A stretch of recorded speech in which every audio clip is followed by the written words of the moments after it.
Dear students, I have explained you all the questions from your exercise of book, but these two extra sums I am going to explain you, as this is a difficult topic. For better understanding, I am taking these extra examples.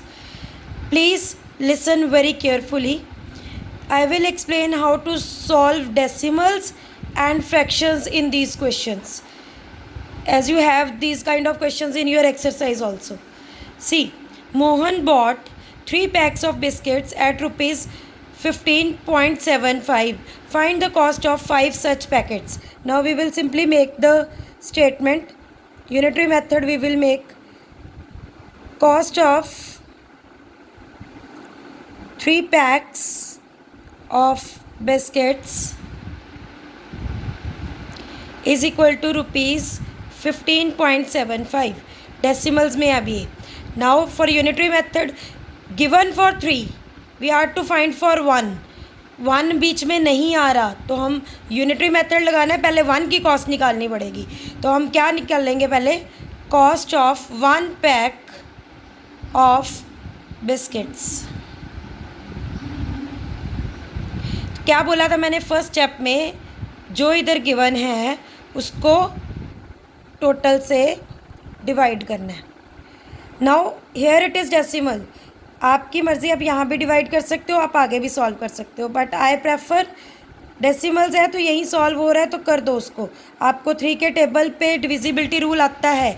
5 + 1 6, 6 + 7 13, 13 + 5 18, 18 3 के table पे जाता है तो ये divide हो सकता है. तो हम इसको यहीं डिवाइड कर लेंगे ताकि आगे क्वेश्चन ईजी हो जाए. 15.75, ये थोड़ा सा आपको कॉमन सेंस यूज़ करनी पड़ेगी. 3 5 = 15, 0. अब आगे डेसिमल है. डेसिमल नीचे नहीं आता होता, डेसिमल आंसर में जाता होता है. आंसर में डेसिमल गया, उसके बाद 7 नीचे आएगा. अब 3 2 = 6, माइनस किया, 1 इज़ देयर, 5 नीचे आया. 3 5 = 15. मीन्स यहाँ पे हमारा सॉल्व होके आ गया रुपीज़ 5.25. ये एक स्टेप हमने सॉल्व कर लिया. अब सेकंड स्टेप में क्या करेंगे? 1 की कॉस्ट 5.25 है, 5 की कॉस्ट निकालनी है तो मल्टीप्लाई करेंगे. फर्स्ट स्टेप में हमेशा डिवाइड होता है इधर वाला नंबर इससे, और सेकंड स्टेप में जो आंसर आता है, जैसे हमने निकालना है कॉस्ट ऑफ 5 पैक्स, तो हम क्या करेंगे? जो आंसर आया उसको इस वाले नंबर से मल्टीप्लाई कर देंगे.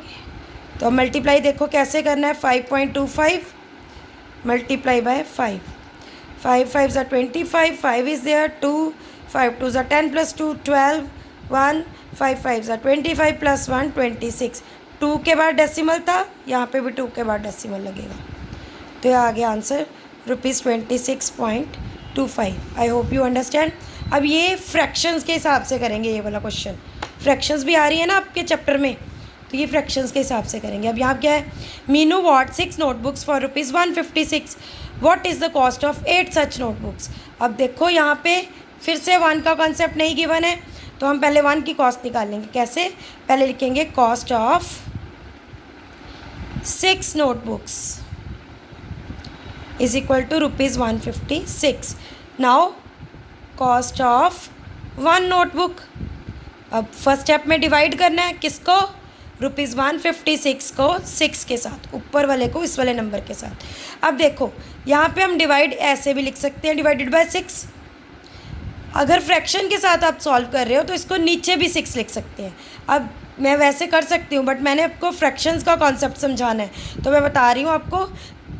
डिवाइड बाय 6 नीचे लिखा जाता है फ्रैक्शंस में.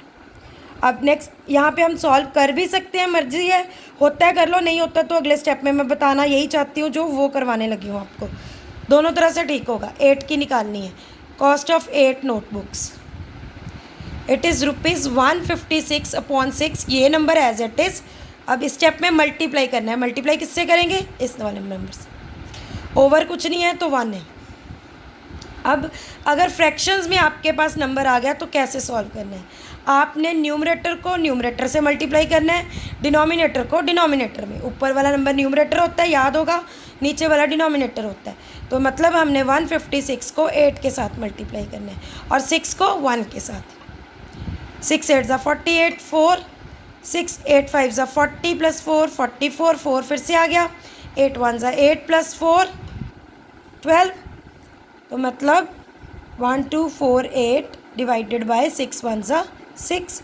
अब ओवर का मतलब डिवीजन होता है, मतलब 1248 को 6 से डिवाइड कर देंगे। 6 2 ज़ा 12, 4 नीचे आया, नहीं जा रहा, 0 ज़ा 6 0 ज़ा 0, 8 नीचे आ जाए, 6 8 ज़ा 48, ये आ गया ₹208। This is answer. फ्रैक्शंस में आ जाए तो आप ऐसे सॉल्व करो, घबराना नहीं है। डिनोमिनेटर बनाओ, न्यूमरेटर को न्यूमरेटर के साथ मल्टीप्लाई करो, डिनोमिनेटर को डिनोमिनेटर के साथ मल्टीप्लाई करो, फिर दोनों को आपस में डिवाइड कर दो। और अगर यहाँ पे आप सॉल्व कर लेते तो भी वैसे ही आना था। अब वो भी बता देती हूँ कैसे। सपोज़ हम यहाँ पे इसको सॉल्व कर लेते हैं, 156 को 6 के साथ सॉल्व करते हैं। 6 2 ज़ा 12, 6 6 ज़ा 36, यहाँ पे 26 आ जाना था। फिर फर्स्ट स्टेप में 26 आ जाता, तो सेकंड स्टेप में 26 को 8 के साथ मल्टीप्लाई कर देते, आंसर तो भी 208 आना था। दोनों तरीके करेक्ट है। मैंने फ्रैक्शंस और डेसिमल एक बार एक्सप्लेन करने थे, तभी मैंने ये एक्स्ट्रा वीडियो बनाई है। जैसे मर्ज़ी आप कर सकते हो। All the best.